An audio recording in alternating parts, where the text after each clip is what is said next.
गुरुपौर्णिमेच्या दिवशी आपण देवबापांना नैवेद्य म्हणून काहीतरी गोड नक्कीच बनवतो. पण कधी घरात जास्त साहित्य नसतं किंवा वेळही खूप कमी असतो.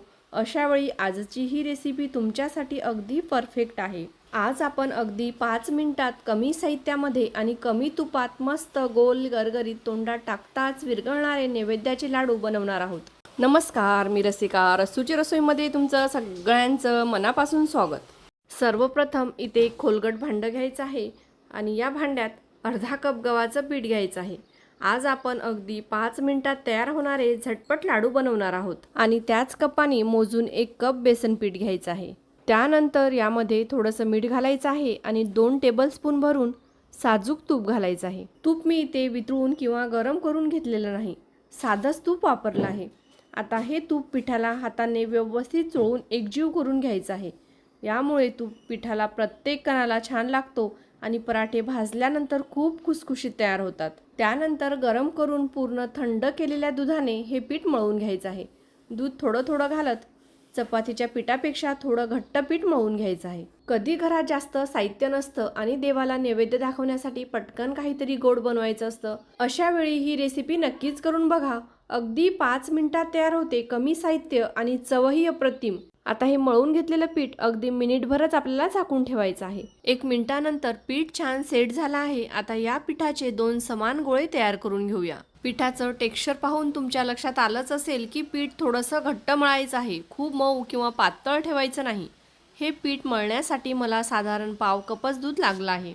आता इथे कोरडं पीठ न लावता पोळपाटावर थोडी मोठी पोळी लाटून घ्यायची आहे.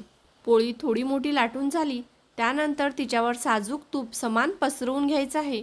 आता पोळीला त्रिकोणी आकारात फोल्ड करून घ्यायचं आहे. त्यानंतर पुन्हा हा त्रिकोणी पराठा मध्यम जाडीचा लाटून घ्यायचा आहे. या पिठाच्या आपण छोट्या छोट्या पुऱ्याही करून तुपामध्ये तळून घेऊ शकतो.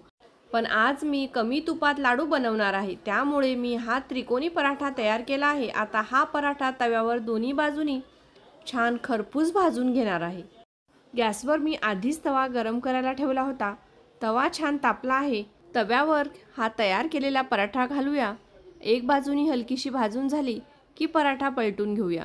आता वरून थोडंसं साजूक तूप लावायचं आहे आणि दोन्ही बाजूनी छान खरपूस भाजून घ्यायचा आहे. पराठा मध्यम आचेवर भाजायचं, त्यामुळे तो आतूनही व्यवस्थित भाजला जातो आणि छान खुसखुशीत तयार होतो. दोन्ही बाजूनी हलकंसं साजूक तूप लावत खरपूस भाजून घेऊया. पराठा जितका छान भाजला जाईल तितके लाडूही अधिक स्वादिष्ट आणि छान टेक्स्चरचे तयार होतील. याच पद्धतीने राहिलेला दुसराही पराठा तयार करून भाजून घेऊया. बघा, दोन्ही पराठे छान खरपूस भाजून तयार झाले आहेत. आता हे पूर्णपणे गार होऊ द्या. गरम असतानाच पराठा मोडू नका, कारण गरम पराठ्याची वाफ आतमध्ये असते. त्यामुळे मिक्सरमध्ये फिरवल्यावर पूड रवाळ न होता थोडी ओलसर किंवा चिकट होऊ शकते. त्यामुळे पराठा पूर्णपणे गार होऊ द्यायचा आहे आणि नंतरच त्याचे छोटे छोटे तुकडे करून घ्यायचे आहेत. तुम्ही पाहू शकता पराठा किती छान खुसखुशीत तयार झाला आहे. अगदी हाताने सहज तुटतो. इथे आपण संपूर्ण पराठ्याचे छोटे छोटे तुकडे करून घेतले आहेत. आता हे तुकडे मिक्सरच्या भांड्यामध्ये घालूया आणि मिक्सर सतत न चालवता प्लस मोडवर म्हणजे चालू बंद करत हे फिरवून घ्यायचं आहे. तर बघा, मिक्सरमधून फिरवल्यानंतर किती छान रवाळ मिश्रण तयार झालं आहे. कुठेही मोठे तुकडे राहिलेले नाहीत. हाच टेक्स्चर या लाडूची खासियत आहे. यामुळे लाडू तोंडात टाकताच मऊ लागतात आणि छान विरघळतात. आता हे मिश्रण एका भांड्यात काढून घेतलं आहे. यामध्ये त्याच कपाने अर्धा कप हलकंसं भाजून घेतलेलं डेसिकेटेड कोकोनट घालायचं आहे. त्यानंतर थोडेसे तुपात भाजलेले ड्रायफ्रूट आणि चवीनुसार वेलची पूड घालायची आहे. गोडपणासाठी तुम्ही तुमच्या आवडीनुसार गूळ किंवा साखर वापरू शकता. इथे मी अर्धा कप साखर मिक्सरमधून फिरून बारीक पिठी साखर तयार करून घेतली होती, ती घातली आहे. आता हे सगळं व्यवस्थित एकजीव करून घ्यायचं आहे. त्यानंतर अर्धी छोटी वाटी साजूक तूप मी वितळून पूर्णपणे गार करून घेतलं आहे. हे तूप आता या मिश्रणामध्ये घालायचं आहे आणि व्यवस्थित मिक्स करून घ्यायचं आहे. तूप मिश्रणाच्या प्रत्येक कणाला छान लागेल अशा पद्धतीने चोळून घ्यायचं आहे. साहित्याचं प्रमाण अगदी योग्य आहे. तुम्ही पाहू शकता हातात घेतल्यावर मिश्रण छान बांधलं जात आहे. आता तुमच्या आवडीनुसार छोटे किंवा मोठे अगदी गोल गरगरीत लाडू वळवून घ्या. या रेसिपीचं संपूर्ण साहित्य आणि प्रमाण मी डिस्क्रिप्शनमध्ये दिलं आहे. बघा, किती छान गोल गरगरीत लाडू तयार होत आहेत.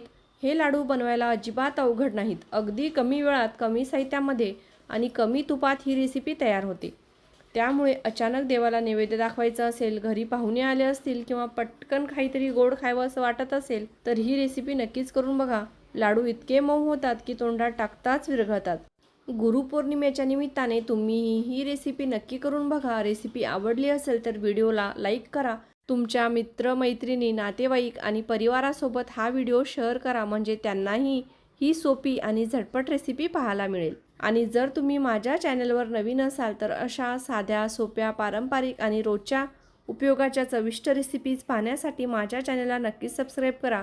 बाजूला असलेला बेल आयकॉनही प्रेस करा, म्हणजे मी नवीन रेसिपी अपलोड करतानाच त्याचं नोटिफिकेशन तुम्हाला सर्वात आधी मिळेल. भेटूया पुन्हा एका नवीन आणि स्वादिष्ट रेसिपीसोबत. तोपर्यंत धन्यवाद.